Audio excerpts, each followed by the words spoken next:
All right, so we're here doing a Dodge Challenger 5.7 Hemi. As you can see here on the water pump, we have a leak. So we're gonna go ahead and replace the water pump and the thermostat. Right now we're draining the coolant. So we have that going. You have the petcock down here. You just gotta loosen that and then have something to catch the coolant in. And then I went ahead and picked up this adapter from AutoZone. I'm gonna try to help pump up the system to help flush the coolant out as best as I can. The thermostat's closed, so I'm not really gonna be able to do that very well. But I'm hoping if I can get the thermostat out and reattach the housing, I might be able to continue to pump it out just so we can do a full coolant flush with this car as well without having to cycle through water. So to get started, I'm gonna go ahead and remove this air hose. So I'm gonna unplug this. I'm gonna unscrew the clamp. Gonna unplug this over here. Gonna unscrew this clamp. And we're just gonna take it out, and then we're probably gonna remove the belt next. We're gonna start with this though. So this is working fantastic. So you'll see, we'll get to just a drip, if that. I'm gonna see if I can put it this way, balance it so you guys can see without dropping it into. All right, so it's dripping. I'm gonna go ahead and start pumping it a little bit, adding pressure to the system.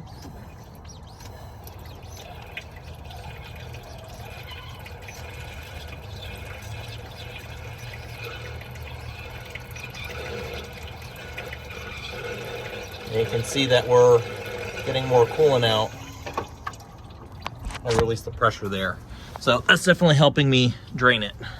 To get the belt off, I went ahead and took these two 8mm bolts out for the fan shroud. So you can see right there and right there. And then it lifts up and pops down, and that gave me enough room for my 3/8 to 1/2 inch and then my 1/2 inch breaker. So now you pull the breaker towards the air box, and that releases the tension on the belt. So looking at the new part, we have to take the tensioner off. That goes there. We have to take this pulley off right there. And then we have all of these other bolts. So what I'm gonna do is, as I take them off, I'm gonna slide them into the new part where they'll go so I don't lose track of which bolt goes where. So these are 13 on the thermostat. And then this was 15. Several of these were 15. And then it's 13 or 15 all the way around so far. Used this hose pick. Went ahead and took the top radiator hose off. That way we could access this bolt. So there's a 16 on the tensioner, a 15 on the pulley.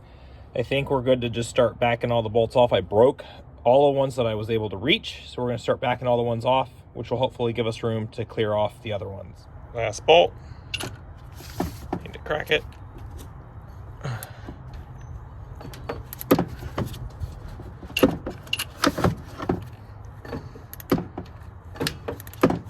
That should be good. Oh yeah.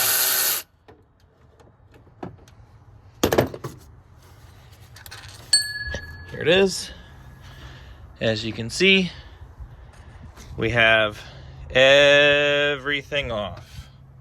So we need to take this out, which I'm not sure how to do that. I'll have to take a look. See if pop it out, but this should start coming off. All right, we got it out. There it is. I do recommend that lower radiator hose. I was having a hard time taking it off. I forgot to. I took the whole thing off. I ended up having to put one bolt back in it, and that helped tremendously with getting the hose off. But make sure you take it off before you take out the last bolt.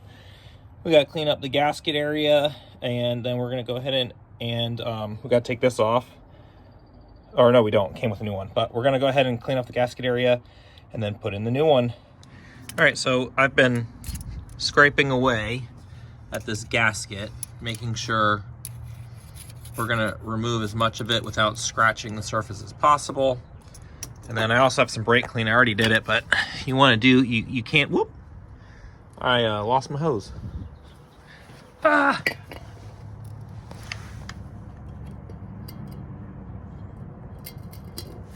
All right, have some brake clean as well. You can go ahead and clean off the surface with the brake clean. Try to get it as clean as you can. before we put on that new gasket. So we went ahead and transferred the bolts back to the old piece so we could flip this over, put the gasket in. I have my coolant. I have a coolant temperature thing, which if you don't have one, I recommend it, just so if you ever need to check to see if your ratio's on point. What I'm actually going to do with this though is go ahead and get my gasket a little wet with the coolant prior to putting it on. And I'll make sure you got some all over the gasket. All right, so, all right, and we're gonna go ahead and start putting it on. All right, first bolt, we're not gonna get it all the way tight. I went ahead and threaded it.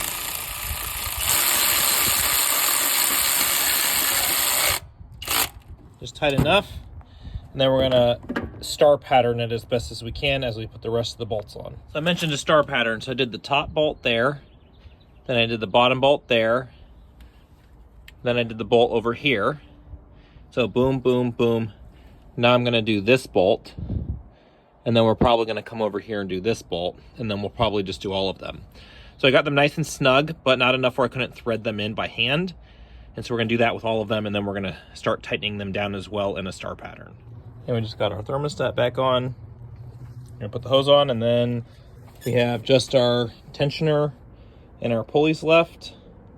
Tensioner's over there, and then we can refill. All right, so we've done all our bolts. We got our belt back on. We have our hoses. We put the fan back on. We plugged it back in. We sprayed brake clean over where we got coolant. So I'm gonna put that back on. Then we're gonna work on refilling the engine with the coolant. It takes 12.4 quarts. So just over 3 gallons. Back to where it was. Clean up, refill. All right, so we used our funnel. We filled up one full one, and I would say about half, maybe more than half of that second one before using our pump, which helped us get more. We're full. We're gonna keep the cap off so we can burp the system. Make sure everything else is clear. Do one final look over. Everything is plugged in. We're gonna go start it up.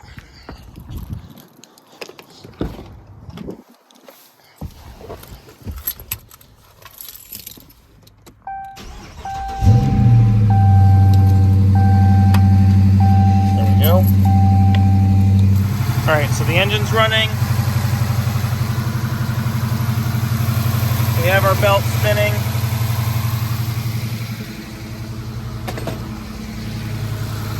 We're gonna burp the system, hopefully, once it gets to operating temperature. And hopefully we just have one more fill.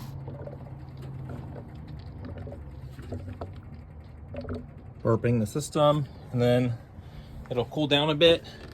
Thermostat will open up, we'll see the reservoir drain, and we're gonna make sure we don't let it go and suck in any air. So we're gonna fill it in as that happens. I don't know if I can balance my phone on this hot engine, but we'll do our best.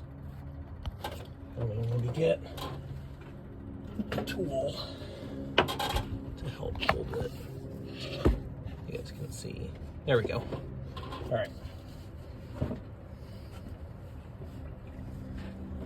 Should see this start to go down within like 10-ish minutes.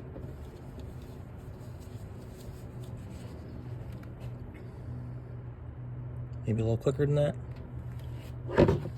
So finished burping the system, filled it up as it went down, ran it through, levels stayed within that range, and we were good to go. And the customer has not had an issue overheating. So if you have this engine, the 5.7 liter Hemi, and you need to do your water pump because of a coolant leak, hope you found this helpful. If you did, please leave a like, and I hope you guys all have a good one. Thank you.